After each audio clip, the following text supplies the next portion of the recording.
tell you a story. In the last 50 years, there have only been 3 CEOs of the SLO Chamber. There's him right there. I don't know where Jim is. This is the story of how we found the 4th CEO. And it's an important story. Oh, there's a new one. Because the Chamber CEO doesn't just work for the Chamber. This person works for more than 1,200 members and the 40,000 people they employ. This person carries the collective strength, reputation, and economic voice of our entire business community. When the Chamber speaks, it speaks on behalf of every shop, every restaurant, every startup, every office, every employer, every nonprofit that fuels local economic life. Choosing the Chamber CEO isn't just choosing an executive. The CEO of the Chamber of Commerce is the most powerful voice our business community has. It's choosing who will carry our voice into the rooms where decisions are made, policies are shaped, partnerships are built, and opportunities are created. It's choosing the person who can look on the horizon, anticipate the shifts ahead, and steady the Chamber, its members, and the entire business community to the new realities to come. It's choosing the person who will advance the Chamber mission, to connect the business community with ideas, inspiration, each other, and to help shape the place we love. Our business community is very strong, round, and that strength demands a leader who reflects it. Someone grounded, strategic, collaborative, and ready to represent the full breadth of our local economy. When June called me and asked me to chair the CEO Selection Committee, I immediately understood the weight of that responsibility. We worked together to identify the people we needed at the table. People who understand the Chamber fully, know where we've been, what we need today, and where we need to go. When I reached out to Beth Marino, Courtney Kino, Dave Cox, Donna Lewis, Jeff Buckingham, John Tricamo, Chris Yetter, every single one of them said yes without hesitation. Between them, they represent 30 continuous years of service on the board, 5 past board chairs, the current board chair, Leadership SLO board chair, and our past governmental affairs coordinators. Truly rock stars. Right away, the board provided the committee with an updated job description developed in partnership with our outgoing CEO, Jim.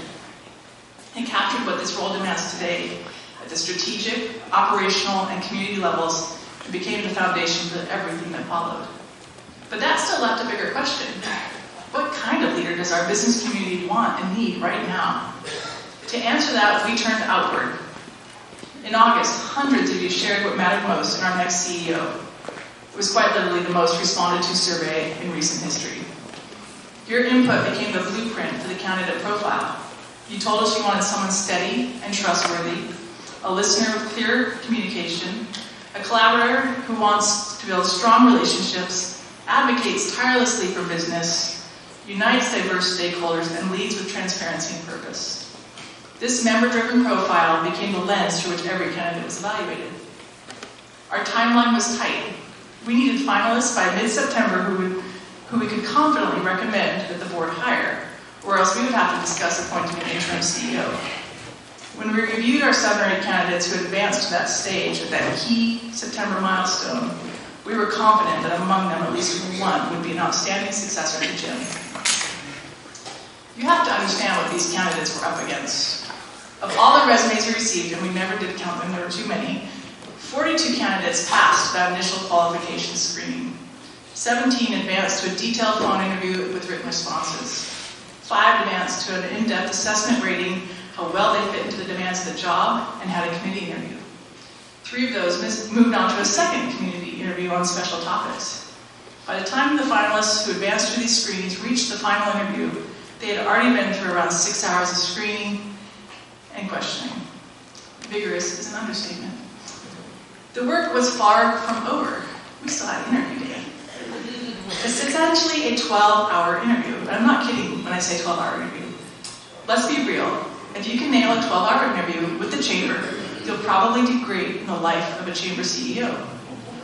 All told, 58 people were involved in the interview days, including the board, past CEOs, staff, local business owners, key partners, government representatives, and elected officials. But wait. That's still not the finish line. With 3 accepted and qualified finalists, the board had to make a decision. The board reviewed the full body of feedback from the committee, staff, community leaders, and their own interviews. I think it was like 50 pages per candidate. They focused on the Chamber's priorities, alignment with Chamber values, and the candidate's ability to represent the business community with strength and clarity. Through that rigorous, thoughtful evaluation, one candidate consistently rose to the top. The candidate who most clearly reflected the voice of our members, the needs of this moment, and the future we are determined to shape. The decision was grounded in process and anchored in member voice. This isn't just a leadership transition. It's a declaration of who we are and the future we are determined to create together as a SLO Chamber of Commerce. Congratulations, Garrett.